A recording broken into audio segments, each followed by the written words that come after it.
इस चैनल को देखने वाले सभी लोगों को नमस्कार। शायद इस तरह पहली बार आप मुझे देख रहे होंगे ऑनलाइन पढ़ाते हुए। हालांकि मैं इस चीज़ का हमेशा से विरोध करते हुए आया हूं। आपको मैं नसीहत देता था कि ऑनलाइन आप स्टडी ज़्यादा न करें, लेकिन ऐसी सिचुएशन में जबकि एक लॉकडाउन लंबा जा रहा है, आप इससे बहुत तरह से आप जानते भी होंगे इसके बारे में कि ये जो खतरनाक महामारी जो वैश्विक स्तर पर फैली हुई है, ऐसी सिचुएशन में ऑफलाइन स्टडी कराना बहुत मुश्किल है। और आगे संकेत भी अभी इतना जल्दी नहीं दिख रहा है कि ऑफलाइन स्टडी कराई जाए या आपको कोचिंग के माध्यम से कुछ दिया जाए। तो ऐसी सिचुएशन में ऑनलाइन क्लासेस कुछ स्टार्ट किए जा रहे हैं, कुछ वीडियोज आपको मिले हैं, कुछ आपको मिलते रहेंगे। आपसे मेरा निवेदन है, आपसे मेरा ये आग्रह भी है कि आपको जो भी मैटर मिल रहा है आप उसका नोट्स बनाते जाए, नोट्स बना के पढ़ेंगे, कोई दिक्कत नहीं होगी, आपकी पढ़ाई पहले जैसे ही होगी। तो इस चीज़ को दिमाग में रखते हुए आप पढ़ाई करेंगे। अब मैं आता हूं अपने टॉपिक पर। जैसा कि आप जानते हैं कि मेरे द्वारा पूरे सामान्य ज्ञान का, जीएस का 50 से 60% भाग कवर किया जाता है, जिसमें साइंस मुख्य भूमिका में होता है मेरे। फिजिक्स, केमिस्ट्री, बायोलॉजी, उसके बाद प्रौद्योगिकी है, कंप्यूटर भी है उसमें, और प्रौद्योगिकी के भी कई पार्ट हैं, पर्यावरण है, फिर उसमें से आगे फिर विविध सामान्य ज्ञान है। ये सब मिला करके किसी भी वनडे एग्जाम के में 50 से 60%, जिसमें करंट अफेयर भी है, सब मिला के 50 से 60% क्वेश्चन आते हैं। ये पूरा भाग मेरे द्वारा देखा जाता है, कवर किया जाता है।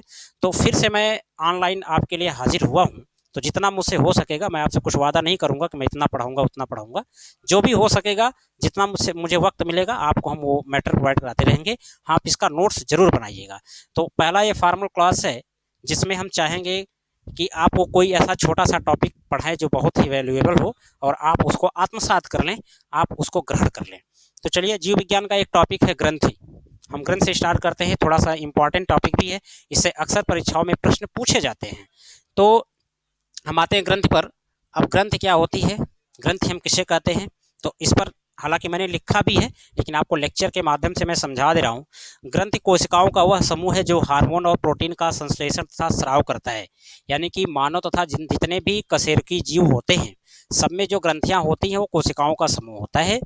और ये कोशिकाओं का समूह प्रोटीन और हार्मोन्स का स्राव करता है, संश्लेषण भी करता है। संश्लेषण का मतलब बनाना, यानी कि जो ग्रंथ होती है हार्मोन्स और प्रोटीन का फॉर्मेशन भी करती है, उसको बनाती भी है, जनरेट भी करती है। इसी को हम ग्रंथि कहते हैं।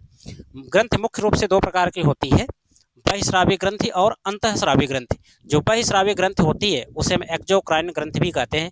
आप इंग्लिश को भी प्रेफर करें, क्योंकि ये एक्सोक्राइन आपके परीक्षा में ऐसे भी लिख करके आ जाएगा, एक्सोक्राइन ऐसे लिख करके आ जाएगा। तो आप इंग्लिश को जरूर प्रीफर करें, यानी कि बहिस्रावी ग्रंथ को एक्सोक्राइन या इसे नलिका युक्त ग्रंथ भी कहते हैं। आगे इसके बारे में और हम डिस्कस करेंगे।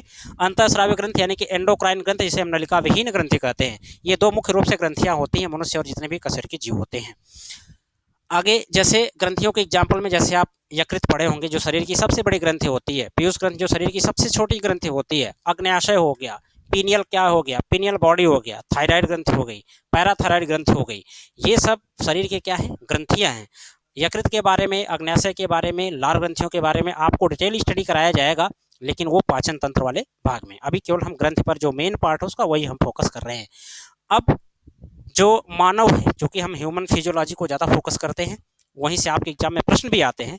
तो मानव तथा अन्य कशेरुकी जीवों में जो ग्रंथियां होती हैं वो 3 प्रकार की होती हैं, बहिस्रावी ग्रंथि, अंतःस्रावी ग्रंथि और मिश्रित ग्रंथि।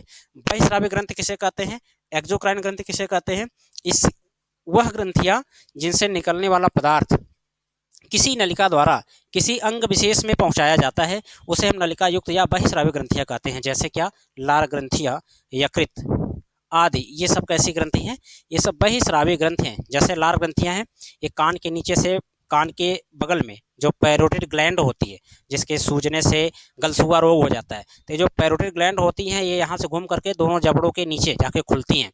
अब इनमें से क्या निकलता है, सलाइवा निकलता है, यानी कि ये नली के रूप में होती हैं। इनमें से जो पदार्थ निकलता है वो सीधा किसी अंग विशेष, यानी कि वो मुंह में ही जाता है और किसी पार्ट में नहीं जाएगा।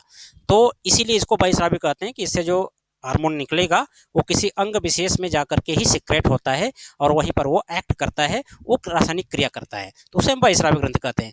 अंतःस्रावी ग्रंथि जो कि ग्रंथियों का सबसे बड़ा पार्ट है। अंतःस्रावी ग्रंथि किसे कहते हैं, ऐसी ग्रंथियां जिनसे निकलने वाला पदार्थ, जिनसे स्रावित होने वाला पदार्थ ऊतक द्रव्य के माध्यम से सीधे रक्त में पहुंचता है और पूरे शरीर में फैल जाता है।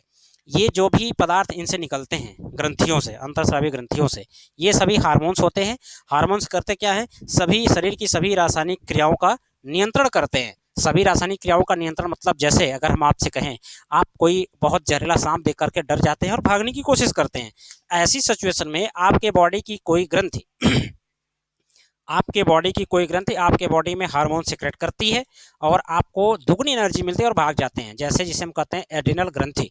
जो एड्रिनल ग्रंथि होती है या जिसे हम अधिवृक्क ग्रंथि कहते हैं, ये ग्रंथियां क्या करती हैं कि जब आप कोई ऐसी डरावनी चीज़ देखते हैं तो उसमें से एड्रेनालिन हार्मोन निकलता है और 1 या 2 बूंद वो आपकी पूरी बॉडी में फैल जाएगा और पूरी एनर्जी प्रोवाइड करता है ताकि आप वहाँ से भाग सकें। तो ऐसी ग्रंथियों को हम क्या कहते हैं, अंतःस्रावी ग्रंथि कहते हैं। अंतःस्रावी ग्रंथियों के बारे में हम डिटेल स्टडी इसी सेक्शन में करेंगे। जैसे पीयूष ग्रंथि हो गया, पैराथायराइड ग्रंथि हो गई, थायराइड ग्रंथि हो गई, अधिवृक्क ग्रंथियां या एड्रिनल ग्रंथियां हो गई और इनसे निकलने वाले हार्मोन। बाद में इनसे होने वाले रोग के बारे में भी चर्चा करेंगे और इन पर जो परीक्षाओं में प्रश्न आए हैं उन पर भी हम चर्चा करेंगे अगले वीडियोज में। अभी आपको छोटे छोटे वीडियोज के माध्यम से हम आपको डोज देना चाहेंगे कि ज़्यादा आप उसको देख करके ओवर ना हो जाए, डोज ना हो जाए, और आप उसका अगर नोट्स बनाएंगे तो आपको प्रॉब्लम नहीं होने वाली है।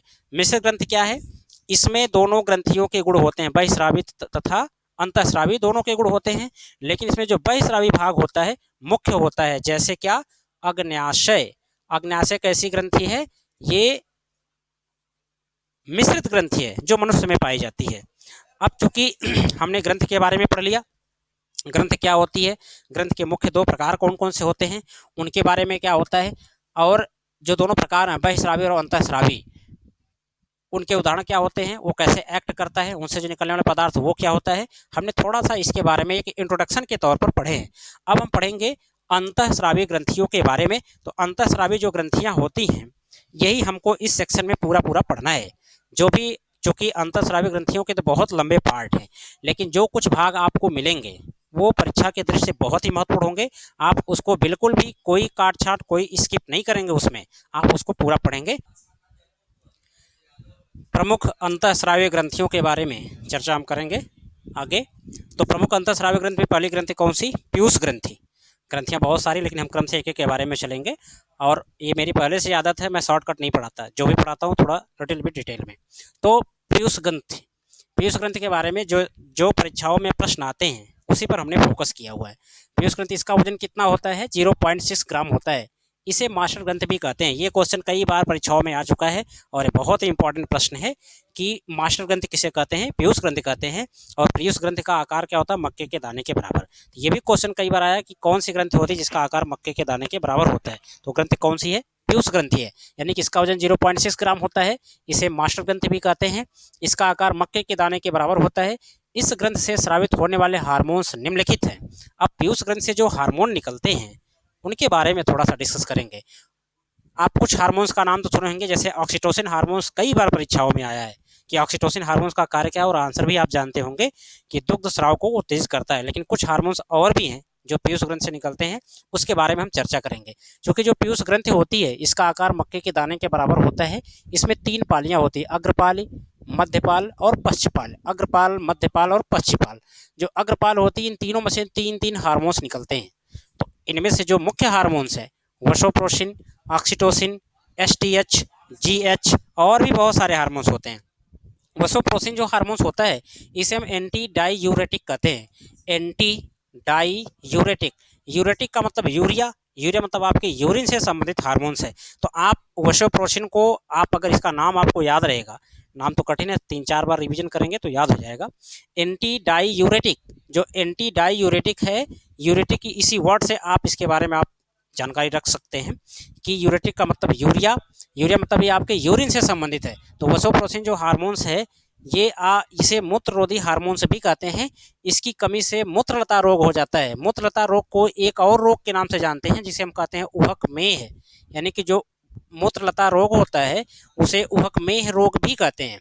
इसमें क्या होता है कि यूरिन के साथ वाटर की जो क्वांटिटी है वो ज़्यादा एक्सेस निकलने लगती है, बाहर आने लगती है। मतलब मूत्र के साथ जो पानी है उसका जो सिक्रेशन है बॉडी से वो ज़्यादा होने लगता है, यानी कि पानी की मात्रा बहुत ज़्यादा बाहर निकलने लगती है। तो उसे हम कहते हैं मूत्रलता रोग। तो ये वसोप्रोसिन हार्मोन्स हो गया। दूसरा हार्मोन्स कौन सा है, ऑक्सीटोसिन हार्मोन, या इसे हम कहते हैं पिटोसिन। जो ऑक्सीटोसिन या पिटोसिन हार्मोन्स है, ऑक्सीटोसिन का पहला काम क्या है, यह स्तनधारियों में जितने भी स्तनधारी होते हैं सब में दुग्ध स्राव को उत्तेजित करता है। और इसका मुख्य कार्य क्या है कि यह प्रसव के दौरान और प्रसव के बाद गर्भाशय के फैलने और सिकुड़ने को उत्तेजित करता है। यानी कि जो यूट्रस होता है उसमें जो उसका जो उसके फैलने और सिकुड़ने की जो प्रक्रिया होती है वो किसके द्वारा नियंत्रित की जाती है या किसके द्वारा प्रेरित की जाती है?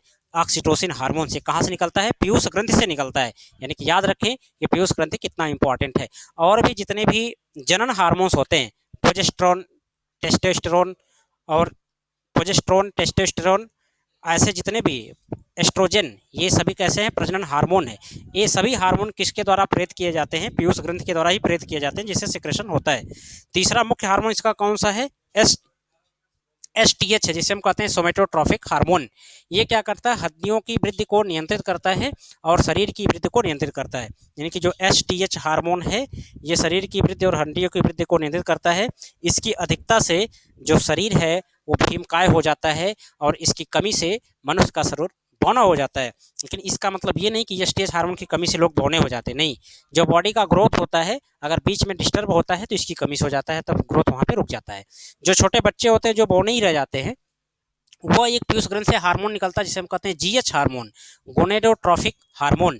इस हार्मोन की कमी से जो बच्चे होते हैं, अगर इस हार्मोन की कमी बच्चों में हो गई तो वो बौने हो जाते हैं, यानी उनके शरीर में वृद्धि या विकास नहीं होता है। और जो एसटीएच हार्मोन है यह हड्डियों और शरीर की वृद्धि को नियंत्रित करता है, यानी कि बहुत ज़्यादा बड़ा ना हो जाए। अगर ये कमी हो गई तो शरीर क्या होता है? विशालकाय हो जाता है। तो इतना इस सेशन में मैं समझता हूँ आज आपके लिए पर्याप्त है। अगर आप इसका नोट्स बनाएंगे तो आपको एक परफेक्ट डोज आज का हो गया। अभी चूंकि ये मेरा पहला क्लास है तो कहीं कहीं मेरे जो लफ्ज़ या अल्फाज हैं कहीं पर थोड़ा सा इंटरप्ट हुए हैं, तो उसके लिए मैं आपसे माफ़ी चाहूँगा। फिर अगले सेशन में फिर मिलते हैं।